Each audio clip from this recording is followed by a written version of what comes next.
आप सुन रहे हैं एजी एंटरटेनमेंट की धमाकेदार प्रस्तुति। मोहब्बत का ये सफर आखिरी है, मोहब्बत का ये सफर आखिरी है, ये कागज कलम में गजल आखिरी है।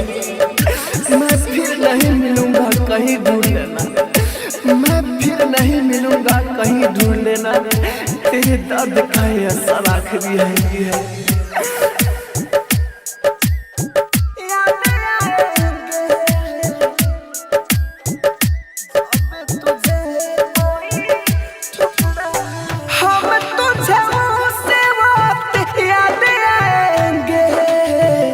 जब तुझे कोई ठुकराएंगे हम तुझे से वक्त याद आएंगे, जब तुझे कोई ठुकराएंगे।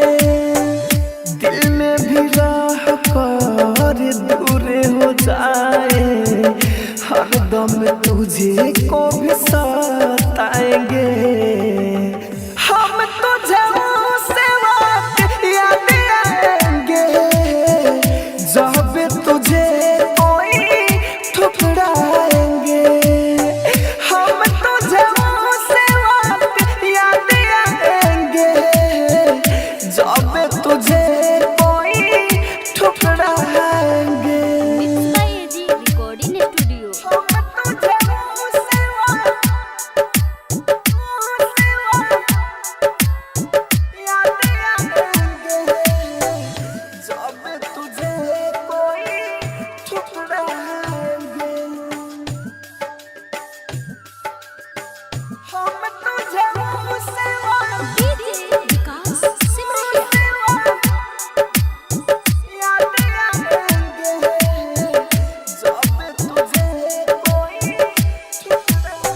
मेरी मोहब्बत का महा जाके बनाया, जहाँ जहाँ देखूं मैं तुझको ही पाया, तुझको ही पाया। मेरी मोहब्बत का महा जाके बनाया, जहाँ जहाँ देखूं मैं तुझको ही पाया।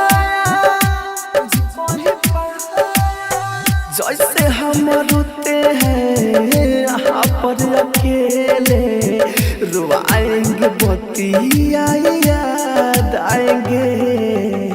हम तुझे से वक्त याद आएंगे, जब तुझे कोई ठुकराएंगे। आप सुन रहे हैं एजी एंटरटेनमेंट की धमाकेदार प्रस्तुति।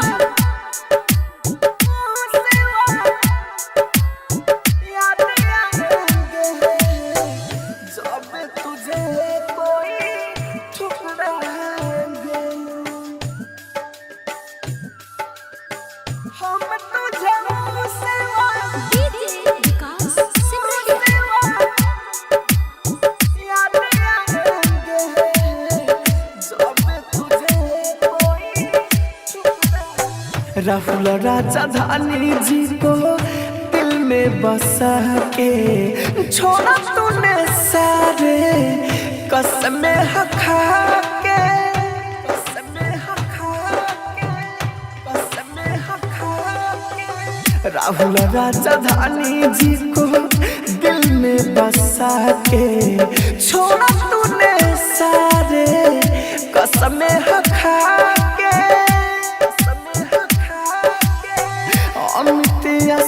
कसे करके उम्मीद बाद में भी पछताओगी। हम तुझे से वक्त याद आएंगे, जब तुझे कोई ठुकराएंगे। एजी रिकॉर्डिंग स्टूडियो, रोशनपुर सपहा।